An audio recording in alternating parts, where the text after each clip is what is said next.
ٹوٹے ہوئے پروں سے اڑان بھر کے تو دیکھو، انجام جو مرضی ہو آغاز کر کے تو دیکھو۔ یہ تخت خدا ہے، اسے تم پاک ہی رکھنا، ہر شخص کو اس دل میں بسایا نہیں کرتے۔ خاموشیوں کو جو تیری خاطر میں نہ لائے، اس شخص پہ الفاظ کو ضائع نہیں کرتے۔ تھوڑا سا چارہ دیکھ کر بستی کی بکریاں غزلیں سنا رہی ہیں کسائی کی شان میں، چھری کی چمک پہ قربانیاں بھی نازا ہیں، بھولی سی مسکراہٹ ہے خنجر کی پہچان میں۔ حضرت علی رضی اللہ تعالیٰ عنہ نے فرمایا، جب تمہارا دل کسی کے گلے لگ کر رونے کو چاہے، نہ تو کسی انسان کی امید مت لگانا، تم قرآن پاک کو اٹھانا اور اپنے سینے سے لگا لینا۔ دکھ دے کر سوال کرتے ہو، تم بھی غالب کمال کرتے ہو، دیکھ کر پوچھ لیا حال میرا، چلو کچھ تو خیال کرتے ہو۔ شہر دل میں اداسیاں کیسی، یہ بھی مجھ سے سوال کرتے ہو، مرنا چاہیں بھی تو نہیں مر سکتے، تم بھی جینا محال کرتے ہو۔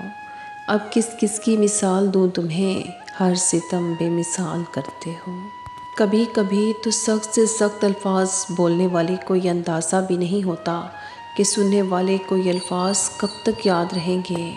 لفظوں کے دانت نہیں ہوتے، پر جب یہ کاٹ لیتے ہیں تو ان کے زخم کبھی نہیں بھرتے۔ بانٹتے رہو۔ جمع کرنے والے قارون کے خزانے زمین نگل گئی، لیکن بانٹنے والے عثمان غنی رضی اللہ تعالیٰ عنہ کا کنواں آج بھی پیاس بجھا رہا ہے۔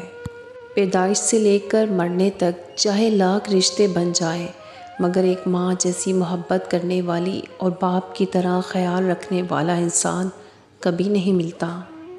رویہ چھوٹی سی چیز ہے، لیکن بڑا فرق پیدا کر دیتا ہے۔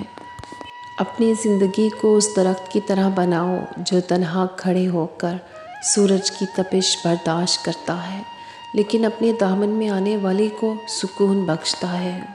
اپنے کچھ لمحوں کے عروج پر غرور نہ کرنا، کیونکہ وقت بدلنے میں دیر نہیں لگتی۔ دنیا میں اگر کسی چیز کو پہلی فہرست پہ رکھنا بہت ضروری ہے تو وہ ہے آپ کا ذہنی سکون، باقی سب عارضی چیزیں ہیں، وقتی ہیں، سب دنیا داری ہے۔ زمانہ بھی عجیب ہے، ناکام کو دیکھ کر ہنستا ہے اور کامیاب کو دیکھ کر جلتا ہے۔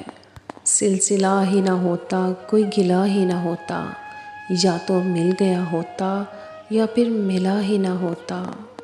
اے زندگی تو کھیلتی بہت ہے خوشیوں سے ہماری، ہم بھی ارادوں کے پکے ہیں، مسکرانا نہیں چھوڑیں گے۔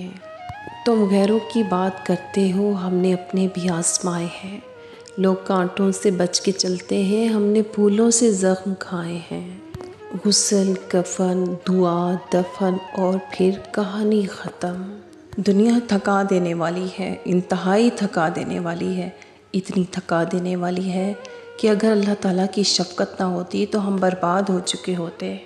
بندہ مخلص ہو جائے تو لوگ بیوقوف بنانے لگ جاتے ہیں۔ جب گھوڑا ریس کا بائیکاٹ کر دے تو پھر گدھوں کا جیت جانا کوئی کمال نہیں ہوتا۔ برا وقت بھی کمال کا ہوتا ہے صاحب، جی جی کرنے والے بھی تو کرنے لگتے ہیں۔ جس بستی سے حق والا محروم ہو کر نکلے، وہ بستی ویران ہو جاتی ہے۔ کیا کرتا میں، بس ستانے والے حاجی تھے، خدا سے شکایت بھی نہ کر سکا ان کی، وہ پہلی صف کے نمازی تھے۔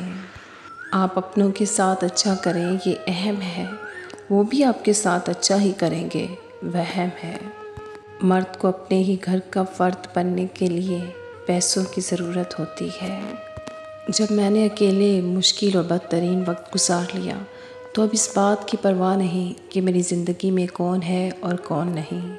اپنے ماں باپ کو جی بھر کے دیکھا کریں، یہ اچانک چلے جاتے ہیں۔ ہمیشہ ان محفلوں سے باغی رہو جہاں احترام تلوے چاٹنے سے ملتا ہو۔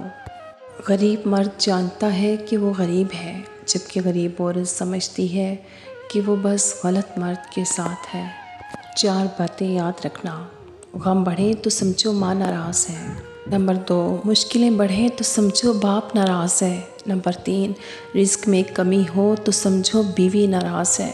نمبر 4، بے چینی ہو تو سمجھو اللہ پاک ناراض ہے۔